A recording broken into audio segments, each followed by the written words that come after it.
Hello students, so today we are going to do lesson number 9 of class 4. The name of the lesson is The Pied Piper of Hamelin. Lesson number 9. This famous German story is set in the town of Hamelin.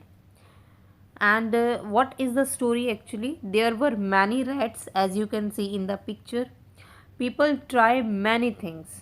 बहुत कोशिश की लोगों ने मारने के लिए rats को या पकड़ने के लिए, but they were unable to do. One day क्या हुआ, एक थिन मैन जो पिक्चर में आपको दिखाई भी दे रहा है, ये टॉल और थिन मैन जिसने बहुत कलरफुल कपड़े डाले हुए हैं, as you can see his clothes, and he came to the village. He arrives there and introduces himself as the Pied Piper. उसने अपने आप को इंट्रोड्यूस किया कैसे? As a pied piper. So pied piper क्या होता है? पाइड पाइपर एक लीडर कह लीजिए, आप एक पर्सन कह लीजिए, हु एंडसेस पीपल फॉलो और एनिमल फॉलो, जो मतलब लुभाता है लोग उसको फॉलो करें, ऐसा मतलब संगीत बजाना, ध्वनि देना, जिससे लोग उसको क्या करते हैं? फॉलो करते हैं. सो ये आता है विलेज में और वहाँ लोगों को ये विश्वास दिलाता है that I will help you, मैं आपकी हेल्प करूँगा to get rid of the rats. But जो विलेज का या मेयर होता है वहाँ का, टाउन का, वो मेयर हेल्प लेता है और दोनों के बीच में एक डील होती है, एक शर्त लगती है. जो ये मैन है ये कहता है आई विल टेक 1000 गिल्डर्स, मतलब पैसे, और 1000 मतलब मनी के रूप में ये लेगा. लेकिन मेयर ने कहा तुम मेरा काम कर दो, आई विल गिव यू 50,000. सो यहाँ पर पाइड पाइपर अपनी तरफ से बहुत कोशिश करता है और वो सक्सेस भी हो जाता है. उस टाउन से चूहों को निकालने में, गांव से चूहों को निकालने में वो जो है कामयाब हो जाता है. लेकिन जैसे ही वो अपने पैसे लेने मेयर के पास जाता है तो मेयर रिफ्यूज़ेस, वो मना कर देता है पैसे देने से. तो ये बात इस मैन को अच्छी नहीं लगी. सो ये कहता है लोगों को, वहाँ के और मेयर को, कि आपने जो प्रॉमिस किया था वो आपने फुलफिल नहीं किया है. So you will regret for that, आप उसके लिए बहुत पछताएंगे. So this is the story which we will going to read now in detail. Let's start the chapter. The Pied Piper of Hamelin. On the banks of river Weser in the north of Germany there was a town called Hamelin. किनार, bank होता है ये किनारा, है ना, नदी का जो किनारा होता है.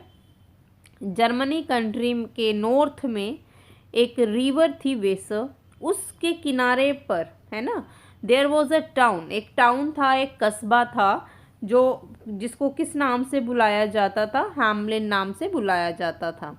The citizens of Hamelin, citizens मतलब नागरिक, लोग, जो लोग थे वहाँ के, they were very honest and lived contentedly, means happily, बहुत खुशी से वहाँ पर रहते थे. As the years went by, जैसे जैसे साल बीतते गए, the town grew very big, जो टाउन था, जो कस्बा था, बड़ा होता चला गया. Then when one day something unexpected happened, तो एक दिन कुछ अनएक्सपेक्टेड हुआ, मतलब जिसकी किसी को उम्मीद नहीं थी, ऐसा कुछ हुआ. There were many rats in Hamelin. Hamelin जो टाउन था वहाँ पर बहुत सारे रैट्स थे, but they had never been a danger for the cats had always chased them away. लेकिन वो मतलब डरते नहीं थे. कैट्स जो थी उनको भी उनके पीछे लगाया जाता था, लेकिन वो डरते नहीं थे, भागते नहीं थे. All at once however the rats begin to multiply. लेकिन एज यूजुअल रिजल्ट क्या हुआ? जैसे जैसे टाइम बीता तो जो रैट्स का जो नंबर था वो डबल हो गया. जितने रैट्स थे उससे डबल हो गया, मतलब उनकी जो संख्या थी वो बहुत ज़्यादा बढ़ गई.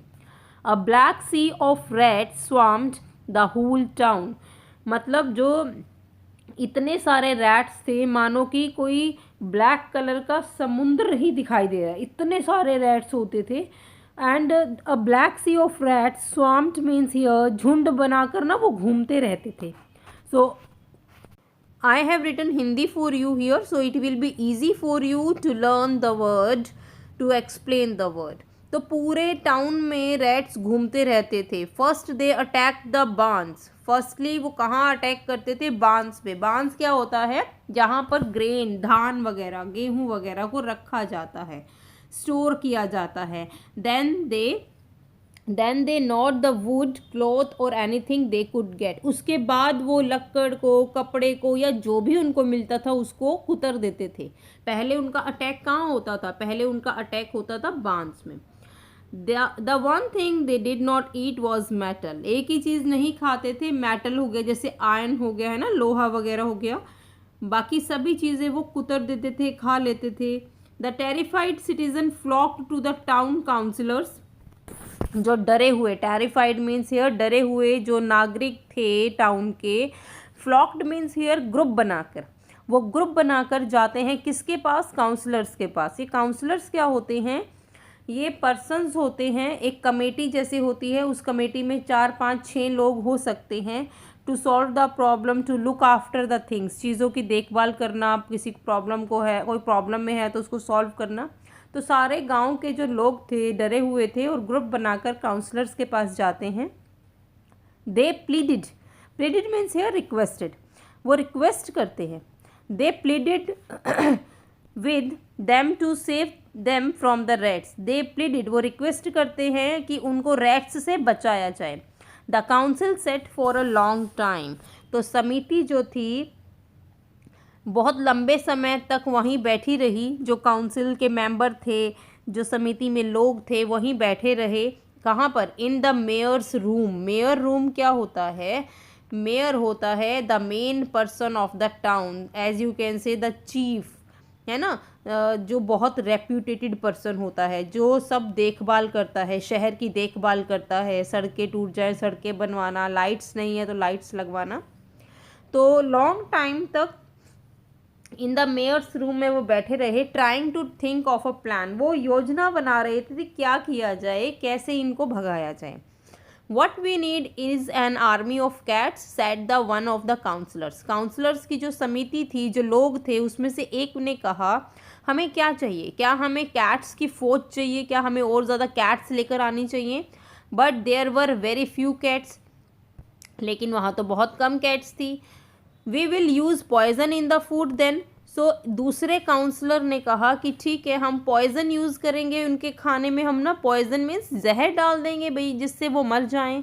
But most of the food was already gone. लेकिन वो फूड जो था वो भी लगभग उन्होंने ख़राब कर दिया था. सारा ही फिनिश होने की कगार पर था. Even poison did not stop the rats. Even जो पॉइजन है वो भी रैट्स को नहीं रोक सकता था. क्यों? मे बी 1 या 2 रैट्स छूट जाएं, फिर वो आगे बढ़ते चले जाएंगे. It just can't be done without help, mayor sadly. Mayor ने उदासी से कहा हम इसको हेल्प के बिना नहीं कर सकते, हमें हेल्प चाहिए इसमें. Just then there was a loud knock at the door. और उसी समय वहाँ पर एक लाउड नॉक किया, किसी ने खटखटाया दरवाजे पर बहुत तेजी से. Who can that be? The mayor wondered. Wondered means ये सरप्राइज्ड या हैरानी से मेयर ने कहा हु कैन दैट बी? कौन हो सकता है? The guards open the door and to their surprise there stood a tall thin man dressed in brightly coloured clothes. और सरप्राइजिंगली क्या ऑब्जर्व किया कि एक व्यक्ति खड़ा है जो साइज, जिसका जो हाइट है वो टॉल है और वो थिन है, और उसने बहुत कलरफुल क्लॉथ्स पहने हुए हैं. He wore a hat covered. और जो उसने सिर पर हैट डाली हुई थी that was covered with feathers and shells.